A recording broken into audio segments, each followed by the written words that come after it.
Bonjour et bienvenue sur le podcast For Me Talks. Dites-moi, comment profitez-vous du temps libre?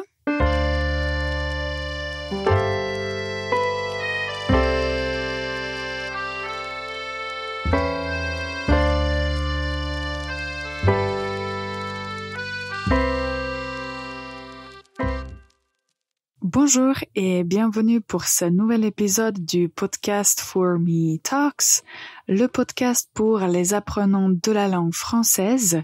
Et moi, je m'appelle Ivana, je suis prof de français et je suis là pour vous aider à vous améliorer en français.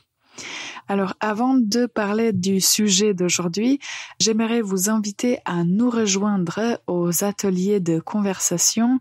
Ce sont des ateliers où on parle, où on discute en français.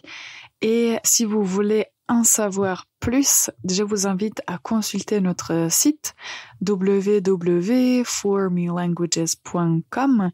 Et là, déjà sur la page d'accueil, vous allez trouver toutes les informations et vous allez pouvoir voir ce que disent les participants et comment ils trouvent les ateliers.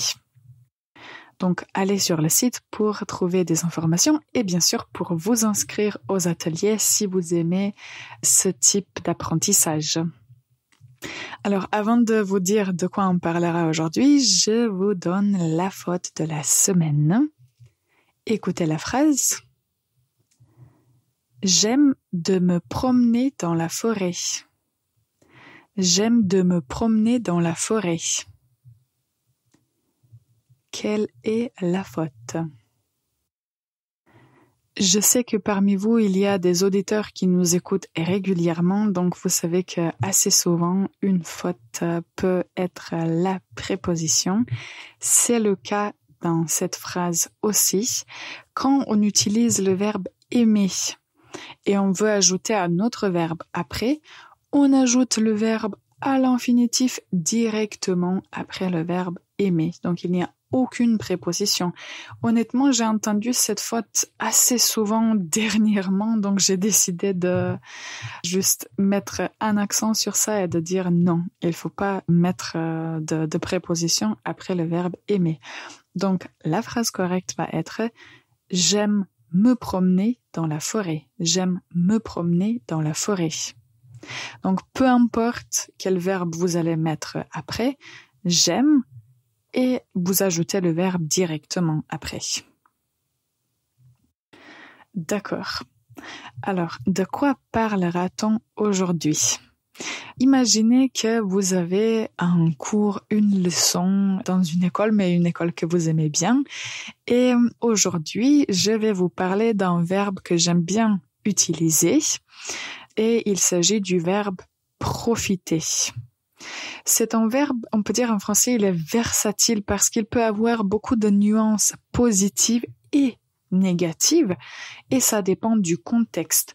Moi, j'utilise très souvent ce verbe dans un contexte positif et j'aimerais en parler juste pour pouvoir vous inciter à l'utiliser souvent parce que je trouve que c'est vraiment un très beau verbe et à chaque fois que vous l'utilisez dans le contexte positif, ça, on peut dire, ça crée de belles émotions. Ok. Alors, on va tout d'abord parler du sens qui est positif, puis du sens négatif. Et j'aimerais vous donner quelques expressions. Ce sont vraiment des expressions quotidiennes qu'on peut utiliser.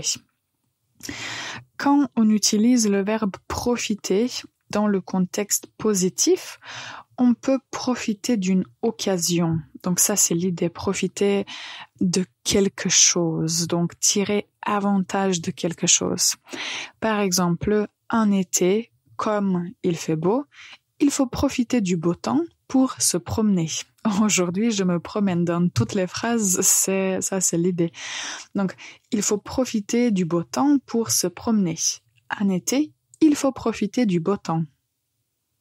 Vous pouvez remarquer, quand on utilise le verbe profiter, on a la préposition de et puis quelque chose. Profiter de quelque chose. On profite du beau temps. On profite de la nature. On profite des vacances.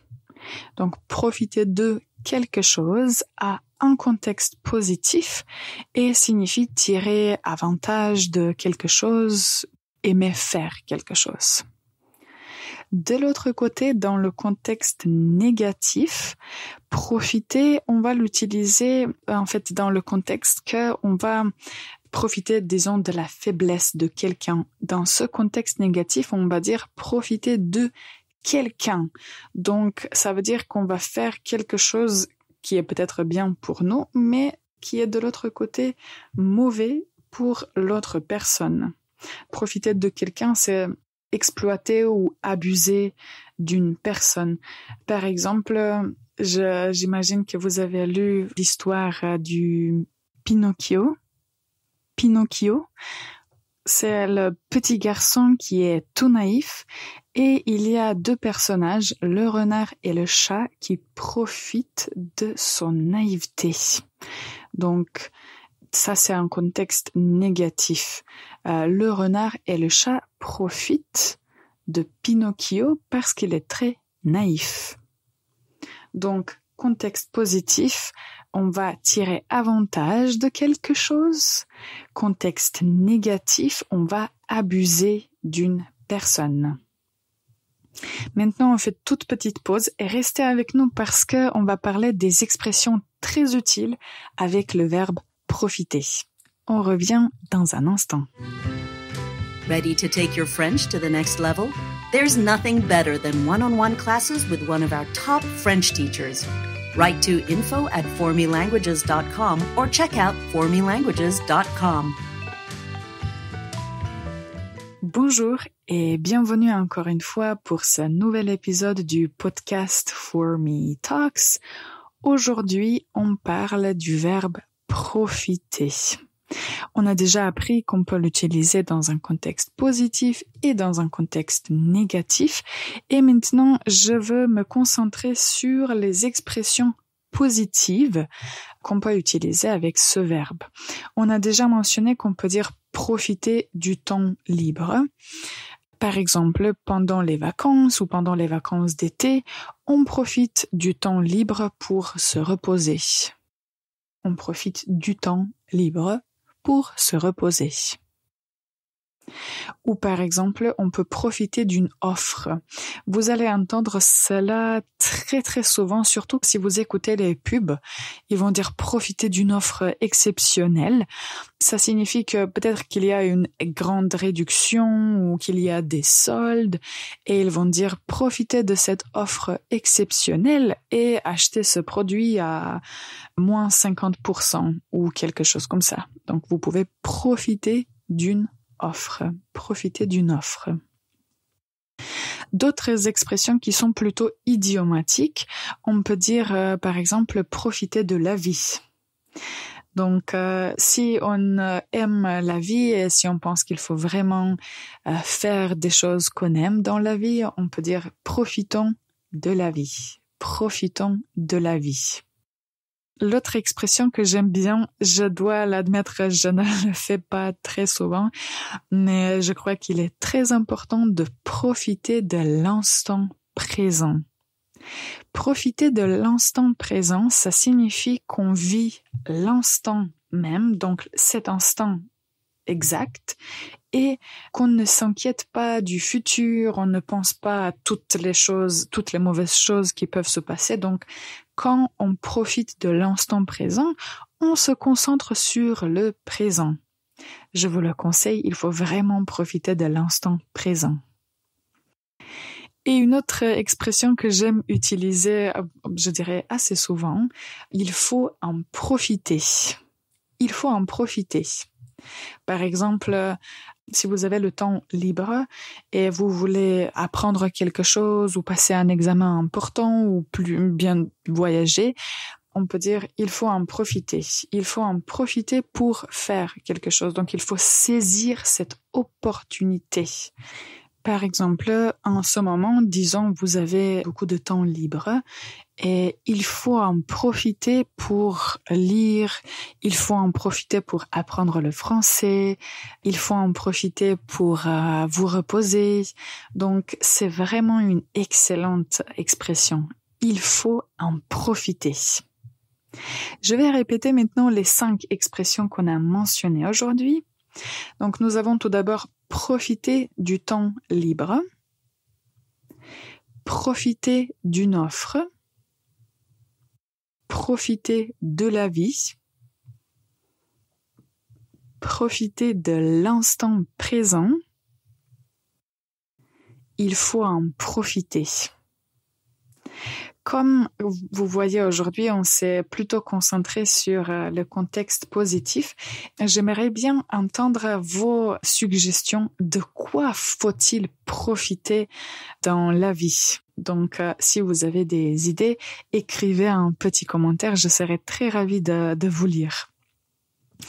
La dernière chose qu'on fait depuis beaucoup de semaines maintenant, c'est apprendre à prononcer une phrase de notre document qui contient 50 phrases essentielles. Si vous écoutez notre podcast pour la première fois aujourd'hui, pour trouver ce document PDF, allez sur notre site www.formelanguages.com et vous allez voir sur la page d'accueil, il y aura une partie qui est consacrée à ce document et vous allez pouvoir le télécharger gratuitement. Là, vous allez avoir des explications en anglais de chaque expression, de chaque phrase et bien sûr 50 phrases essentielles. Je crois que ce n'est pas mal du tout pour juste, disons, booster votre français et pour vous souvenir des phrases qui pourraient être très utiles.